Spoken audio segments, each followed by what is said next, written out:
Chers amis, bonjour. Bienvenue à l'exposition itinérante intitulée L'histoire de l'islam et des musulmans de France de 720 à 2021. Donc co-construite avec un groupe de 12 jeunes qui a lieu en ce moment à Épinay-sur-Seine, l'espace Mendes France, 23 rue de Paris. Et elle se termine officiellement demain, donc le 21 novembre. Elle a commencé le 11 et elle finit demain, le dimanche 21 novembre. Et elle va circuler à partir de janvier dans toute la France. Et en marge de cette exposition, on a voulu organiser des entretiens, des hommages avec des personnalités qui font cette histoire de l'islam et des musulmans de France, qui sont contemporaines et qui peuvent nous éclairer sur l'époque dans laquelle nous vivons, qui ont un parcours qui continue de nous inspirer. Et cet après-midi, nous avons un hommage à René Guénon avec un des spécialistes qui s'appelle Slimane Reski. Et ce matin, nous avons un entretien avec une personnalité qui a marqué cette histoire, qui continue de la marquer et qui m'est très cher, et qui s'appelle Bariza Khiari. Bonjour Bariza. Bonjour Jamal. Très heureux à double titre de te recevoir en tant que celui qui a conçu et piloté ce projet, mais aussi en tant qu'ami, petit frère, qui te suit depuis quelques années et avec qui on est lié peut-être au-delà de la dimension simplement sociale, culturelle ou politique. En tout cas, bienvenue à toi. Alors merci Jamal. D'abord dire une chose, je viens de visiter l'exposition et franchement, j'invite tous les gens qui pourront à visiter cette exposition. Pourquoi ? Parce que d'abord, elle est factuelle. Elle est factuelle et elle dispose d'une très très belle iconographie et d'une recherche documentaire des plus sérieuses. Et en plus, elle est belle. Donc c'est le sérieux, la profondeur et en même temps la beauté. Vous avez retrouvé des photos anciennes, vous avez évoqué un certain nombre de personnes qui ont marqué ce passage des musulmans de France tout au long des siècles que vous annoncez. Et donc j'invite vraiment les gens à visiter cette exposition, surtout en des temps troublés par des préjugés qui sont tenaces.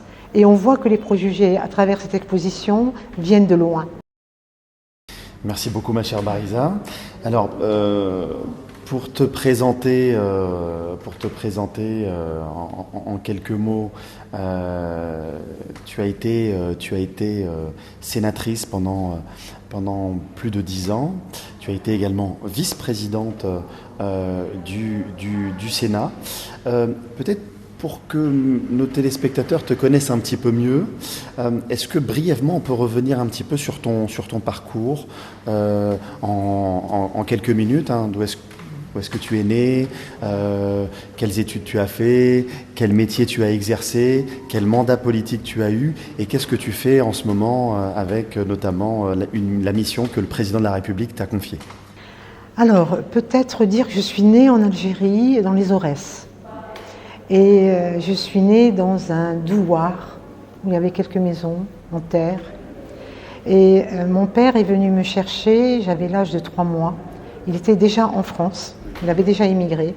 Et il est venu me chercher et on m'a appelée Bariza, Besh Nobroz. D'accord. C'était l'idée qu'il fallait que je sorte de ce milieu. Et je pense que finalement, mon père avait raison. Et je suis sortie de ce milieu.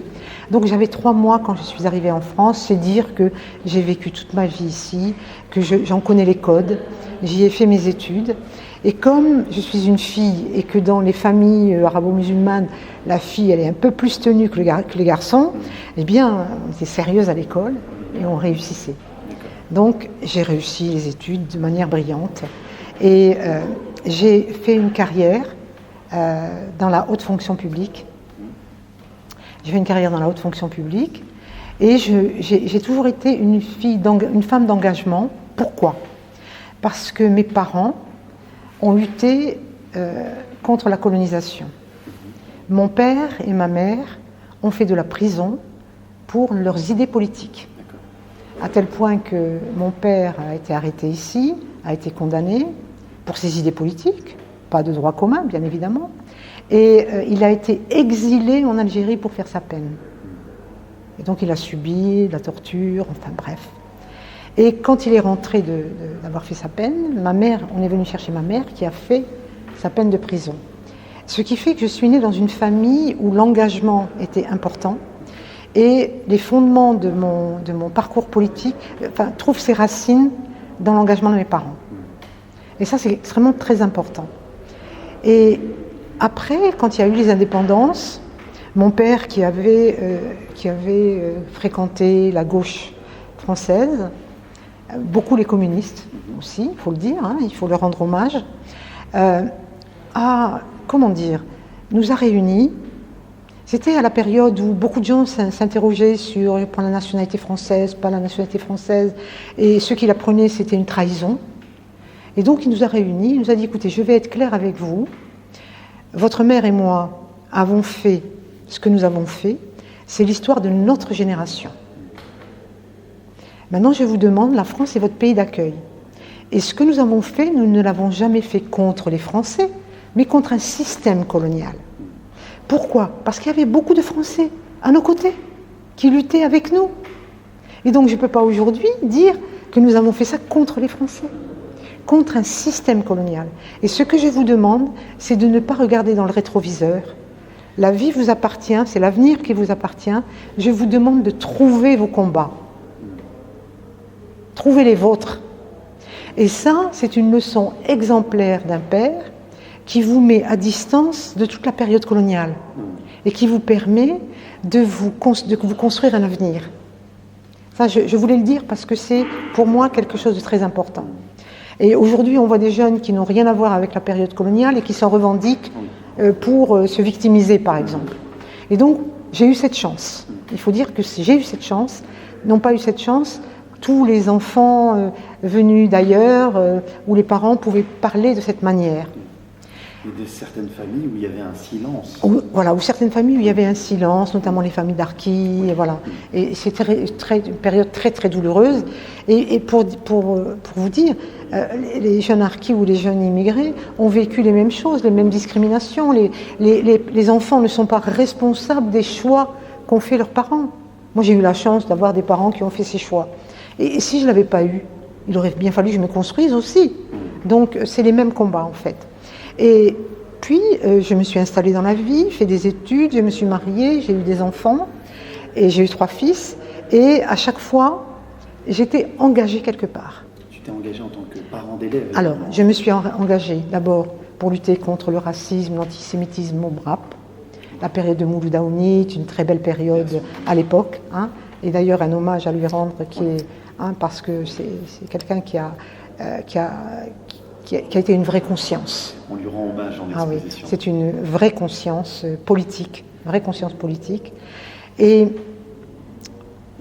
donc d'abord au MAHA, puis après en tant que parent d'élève où nous avions une présidence tournante à Janson de Sailly et j'ai assumé ces fonctions de présidence tournante à la FCPE, donc l'organisation de parents d'élèves qui est plutôt à gauche à l'époque.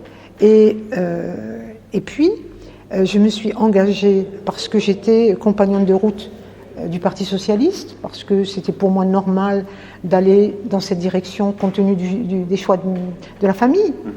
Donc on était à gauche, très à gauche. Et j'étais compagnonne de route du Parti socialiste lors des élections. Je distribuais des tracts, je les aidais un peu, tout en étant fonctionnaire et en ayant ma propre carrière. Et puis, un jour, je me suis dit, finalement, tous ces engagements, je ne vois pas les effets sur les changements ou les effets. Peut-être faut-il que je m'inscrive en politique. Et je me suis inscrite en politique à un moment donné, où je suis allée à la section du Parti socialiste du 16e arrondissement de Paris. Et là, j'ai été élue secrétaire de section. Et ça a commencé comme ça. Élue secrétaire des sections, j'ai été après au niveau fédéral, puis après au niveau national, et j'ai vécu des choses qui n'étaient pas plutôt tristes, où au moment où il fallait s'inscrire dans les listes électorales, je devenais un poids pour la section, et avec un nom comme le tien, tu vas plomber la liste. Et un matin, donc je suis revenue à la maison, et puis j'ai pas dormi, et puis le matin, en me réveillant, devant chez moi, il y avait des gens avec des marteaux-piqueurs. Et puis il faisait froid, et c'était des Maghrébins, des Africains. Je les ai regardés, je suis allée faire du café, et puis il y avait des gâteaux comme on fait, voilà, comme on nous a appris. Et je suis sortie, je leur ai dit, rentrez dans l'entrée, et puis voilà un café. Tout ce qu'ils m'ont dit, c'est « Sahabnti », merci ma fille. 20 minutes après, je suis allée retirer le plateau, et je les ai regardés. Ils étaient vieux, de labeur, de travail. Et je me suis dit, si moi, par rapport à ce qu'on m'a dit hier, je ne suis pas capable de me révolter, qu'est-ce qui va se passer pour eux et pour leurs enfants? Et donc j'ai mis la section du Parti socialiste à la commission des conflits. On est en quelle année là Voilà, 90. Alors avant, un peu avant. Et la chronologie, j'ai toujours du mal avec la chronologie, mais bon, je vous raconte comme on raconte à la maison. Bien sûr. Et puis j'ai gagné, parce que comme au Parti socialiste, on est toujours dans des courants, oui. Chacun son courant. Laurent Fabius et Claude Bartolone. D'ailleurs, bon, Claude Bartolone qui a été important dans la circonscription et dans la région, dans le département, n'ont pas supporté.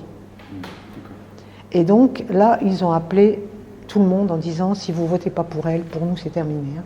Et donc j'ai retrouvé ma place sur la liste, deuxième de liste sur ma place. Et donc j'ai été élue à ce moment-là au conseil d'arrondissement du 16e arrondissement de Paris. Et j'ai commencé à faire mon apprentissage de la vie politique, d'un mandat politique, non rémunéré, où vous consacrez beaucoup de temps. Et puis petit à petit, il fallait aller aux législatives. Comme dans le 16e, la gauche ne peut que perdre, il fallait quelqu'un qui se sacrifie. Et donc je me suis sacrifiée et j'y suis allée. Et comme en fait dans le 16e arrondissement de Paris, il y a énormément d'électeurs, j'étais quand même un tiroir-caisse pour le parti. Parce que même si on fait 15%, peu, comme ça, c'est beaucoup. C'est beaucoup en termes d'électeurs et ça rapporte au parti politique. Je l'ai su après, ça. Donc j'étais un peu le tiroir-caisse.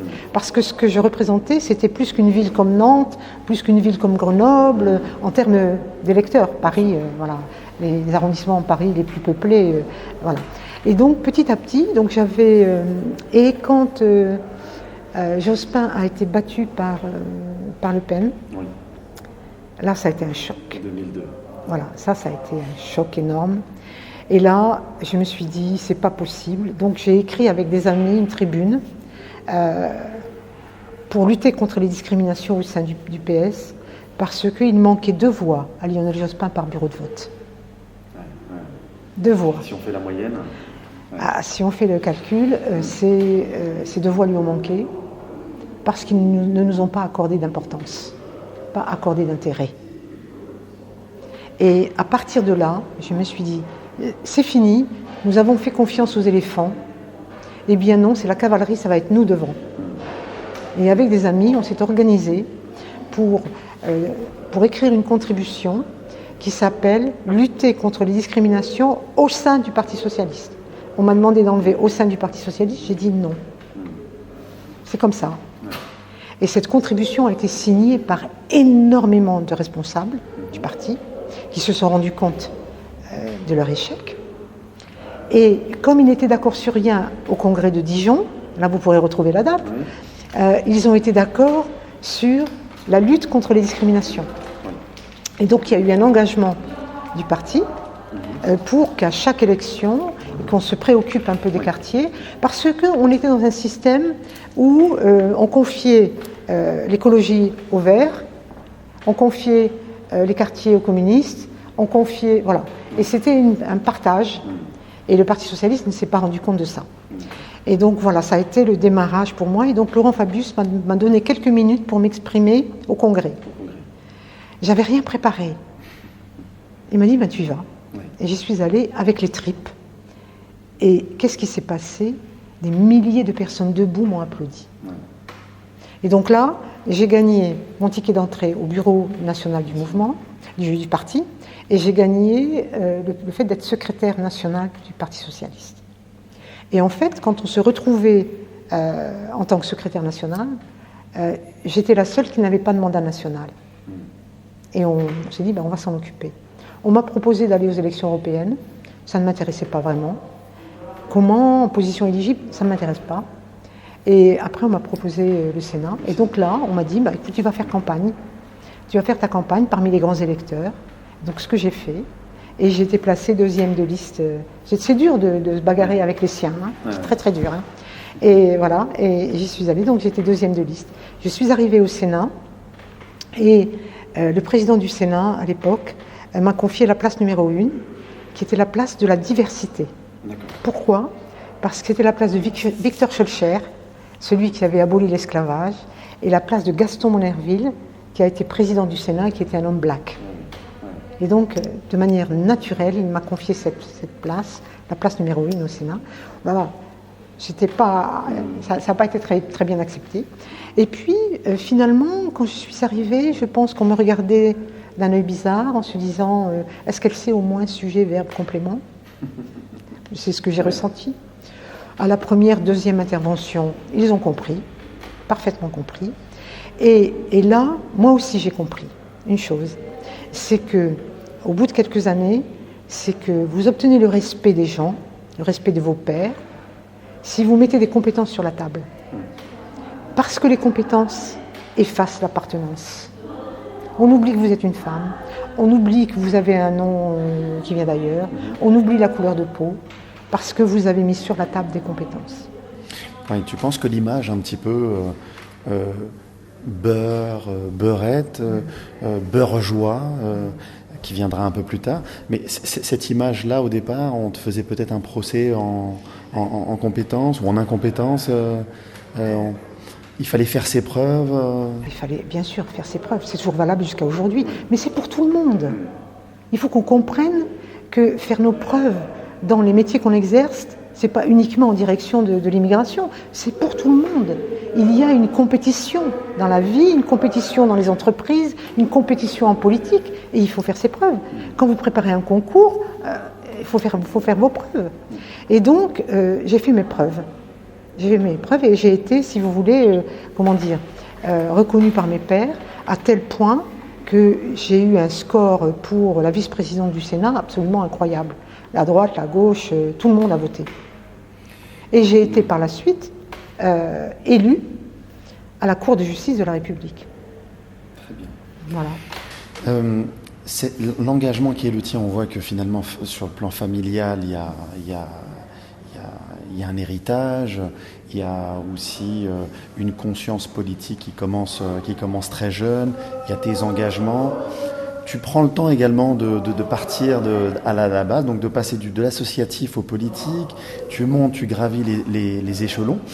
Est-ce qu'à un moment donné, toi, tu as un regard par rapport au déçu de la marche pour l'égalité et contre le racisme, par rapport à cette folklorisation un peu qu'on va avoir de ce mouvement beurre?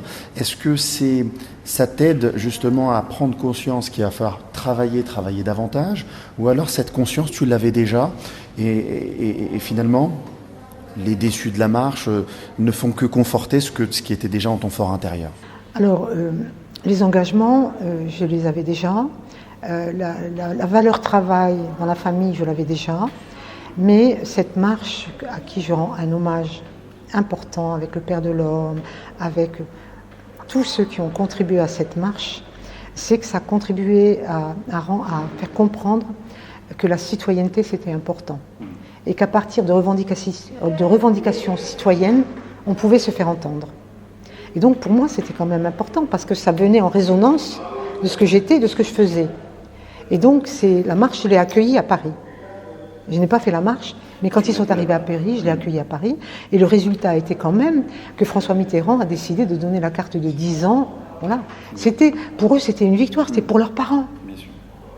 Et donc, et là, j'ai cru, honnêtement, que ce mouvement citoyen ferait des petits. Et au contraire, ce mouvement citoyen a été manipulé par, on va le dire, hein, par SOS Racisme, voilà. Hein, c'était la chair à canon, c'est factuel. Ouais. C'est factuel. Voilà, a été manipulé. Et ce que n'a pas compris la gauche, au moins le Parti socialiste, c'est que lutter contre le racisme, il fallait le faire, c'est une chose, mais lutter contre les discriminations, et puis avec des grands concerts, etc., moi je ne suis pas contre, mais il fallait faire à côté un travail pour lutter pour l'égalité, pas contre, pour l'égalité. Et donc il fallait aller loin dans la dentelle sur la question des discriminations que subissaient ces jeunes. Et ça c'est l'angle mort, si vous voulez, du Parti socialiste et de la gauche en général.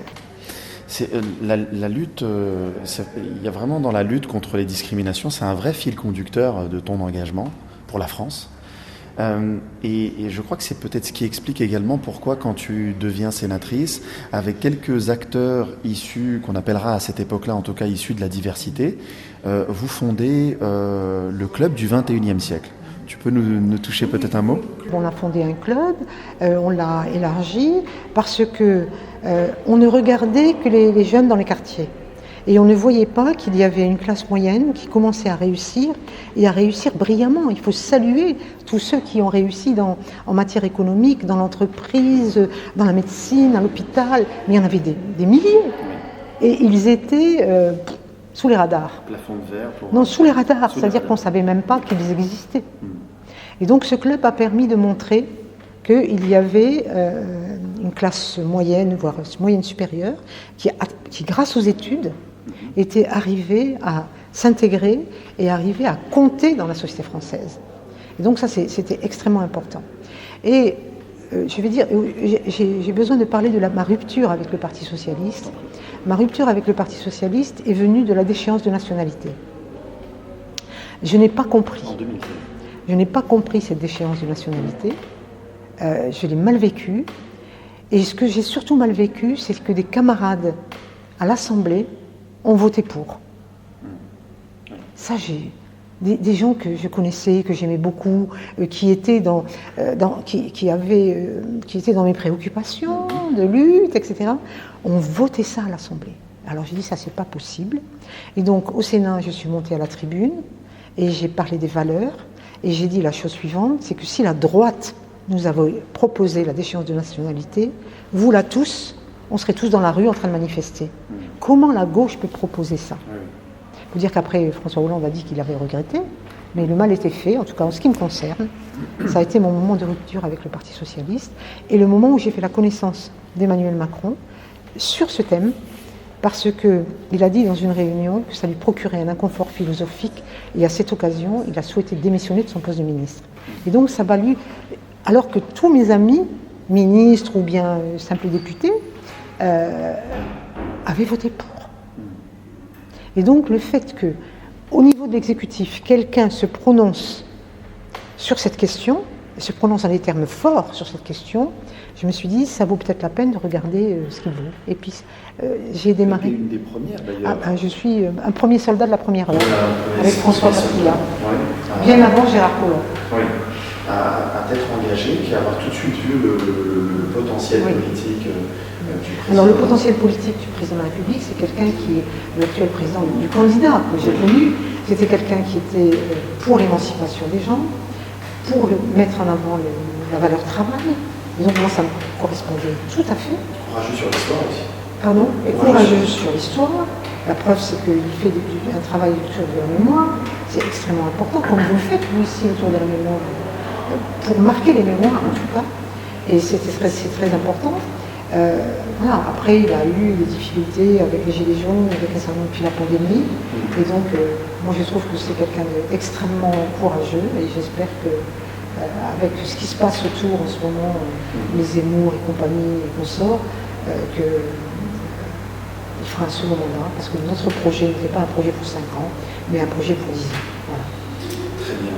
Alors, je vais peut-être aussi dire quelque chose d'important, puisque vous souhaitez parler de ce qui m'a demandé. Je suis musulmane,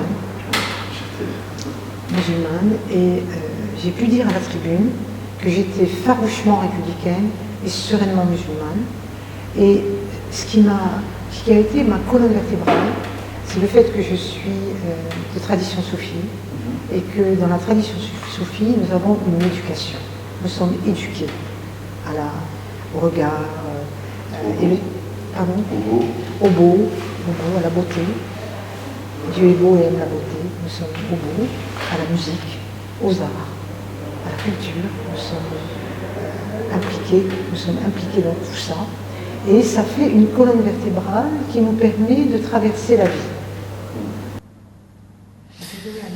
C'est vrai que pour les plus jeunes qui nous regardent, c'était très rare de voir des hommes ou des femmes politiques assumer à la fois d'être français, républicain de manière sereine et tout en revendiquant également le fait d'être musulman.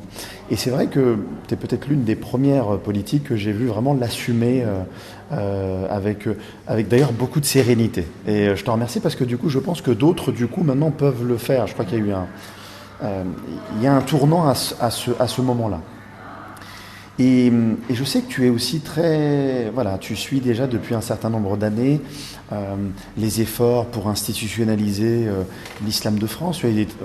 Tu as coécrit des tribunes assez courageuses, notamment aux alentours de 2015-2016, sur des actes violents, terroristes, qui ont été perpétrés au nom d'une vision de l'islam. Quel regard tu portes sur cette institutionnalisation de l'islam de France? Est-ce que ça va vite? Est-ce que ça ne va pas vite? Est-ce qu'il y aurait peut-être des choses à améliorer dans le domaine politique? Peut-être des choses également améliorées peut-être chez les fédérations actuelles? Quel est ton regard en tant que femme, en tant que républicaine, musulmane, mais aussi présidente de l'Institut des cultures d'islam? Alors, moi, je m'occupe pas du culte. Je m'occupe uniquement des aspects culturels.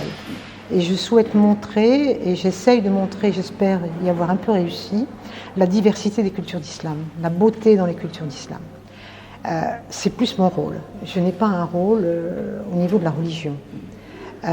Mais je peux dire une chose, c'est que normalement, chaque musulman est détenteur d'une parcelle infime, un micron du Ruh Mohammadi. Et que nous devons être dans l'héritage mohammadien. C'est quoi l'héritage mohammadien? L'héritage mohammadien, c'est organiser la vie de la cité, s'intéresser à la vie de la cité, donc s'engager, et en même temps avoir le loisir et la possibilité de vivre sa spiritualité. Donc, je peux parler pour moi, je ne peux pas parler pour les autres. Et je suis attristée par les bisbilles, les différends que je vois actuellement.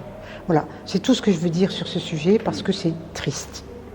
Et donc, peut-être que nous sommes à une période où nous pouvons nous construire individuellement, mais que nous avons du mal à nous construire collectivement, mais que ça viendra. De toute façon, c'est le sens de l'histoire, ça viendra. Je sais que tu es très sensible également aux questions et aux fléaux qui peuvent toucher les jeunes Français musulmans. On l'a vu avec des idéologies comme le salafisme, d'autres idéologies comme le djihadisme. Toi, je sais que tu as vraiment à cœur d'essayer de porter le beau, de transmettre le beau, transmettre également la spiritualité. Et tu as un combat également à l'intérieur de l'islam, l'islam de France, par rapport à la question du Maoulid Nabawi. Et Dieu sait que voilà, c'est aussi ce qui nous unit, parce que je pense effectivement, et on le pensait déjà il y a quelques années, qu'effectivement il y a un enjeu autour du Maoulid. C'est pas uniquement une querelle théologique, mais il y a tout un rapport à l'islam, tout un rapport au prophète de l'islam, et tout un rapport aussi à la société, aux questions esthétiques. Est-ce qu'on peut peut-être terminer notre entretien sur vraiment la question du Maoulid Nabawi, peut-être un message à transmettre à cette jeunesse française musulmane? Alors, en tant que présidente de l'Institut des cultures d'islam, j'ai tenu tout de suite, dès que je suis arrivée, à organiser quelque chose autour du Maoulid Nabawi Sharif. Alors je veux rappeler que ce n'est pas une fête religieuse, ça n'est pas une fête canonique, qui ne s'inscrit pas dans les fêtes inscrites. C'est une fête de tradition. Les traditions pour cette fête, comme le Noël en France, où les enfants reçoivent des friandises, reçoivent des jouets, des beaux vêtements, etc., etc., et où on se retrouve pour chanter, pour des chants de nature spirituelle. C'est une très belle fête. Et cette fête, les salafistes et les djihadistes, les islamistes, la condamnent. Et je pense que parce qu'ils la condamnent, nous devons être des militants. Donc ce n'est pas seulement un fait culturel, c'est aussi pour moi un fait politique. C'est extrêmement important. En plus, c'est beau. Et quand les gens viennent par centaines, qu'on est obligé de refuser du monde à l'entrée, et qu'ils me disent à la fin, mais ça nous fait un bien fou, parce que ça nous élève, parce que ça nous rappelle, parce que ça nous remémore, et je me dis qu'il faudrait qu'il y en ait beaucoup comme ça. Et donc je m'attache à ça, parce que ça c'est le domaine de la tradition et de la culture, et que c'est extrêmement important, et aussi à travers l'Institut des cultures d'islam au savoir. Parce que un grand saint soufi, Ibn Arabi, nous disait « Les hommes sont les ennemis de ce qu'ils ignorent ». Et à partir du moment où vous faites une exposition sur l'islam de France, sur l'histoire de l'islam et des musulmans de France de 700 à 2000, vous leur amenez du savoir. Et le savoir fait que les gens ne vous ignoreront plus. Si vous montrez ce qui est beau chez vous, ils ne peuvent plus vous ignorer. Et c'est vers cela qu'il faut tendre. Et c'est pour ça que je vous remercie, Jamal, d'avoir fait ce travail de propédeutique, académique, sérieux et en même temps de toute beauté. Merci beaucoup Bariza. Je me souviens d'un moment qu'on a vécu, toi et moi, dans la ville d'Épinay-sur-Seine, à l'IMS. C'était en janvier 2016. Nous organisions un dîner du Maoulid. Et je me souviens t'avoir invité, une invitation, au départ vraiment par courtoisie. Et je me souviens à quel point ça t'avait touché. Et tu n'avais pas pu venir, mais tu nous avais transmis un texte qu'on avait lu à l'IMS, donc l'IMS qui est partenaire de cet événement, qui accueille chaque année 600 jeunes. Et on avait pu lire ton texte pendant le Maoulid, et un texte qui parlait beaucoup de beau, beaucoup d'esthétisme, qui s'adressait à la jeunesse, qui te vraiment donnait envie au moment où on parlait vraiment d'islam avec des termes très péjoratifs. Et cette inspiration et cette graine que tu avais posée il y a 5 ans, aujourd'hui, voilà, elle donne des fleurs. Je suis très heureuse. Merci à toi. J'espère que ça va faire des petits et que cette exposition va parcourir toutes les mairies de France, et notamment dans les endroits où il y a aussi des musulmans qui ne connaissent pas leur propre histoire. Il ne s'agit pas seulement de tous nos concitoyens, les musulmans aussi ne connaissent pas leur propre histoire. Donc c'est un cadeau que vous, Jamal, avec l'équipe de jeunes qui vous entoure, avez fait à nous tous. Merci. Merci beaucoup. Merci beaucoup.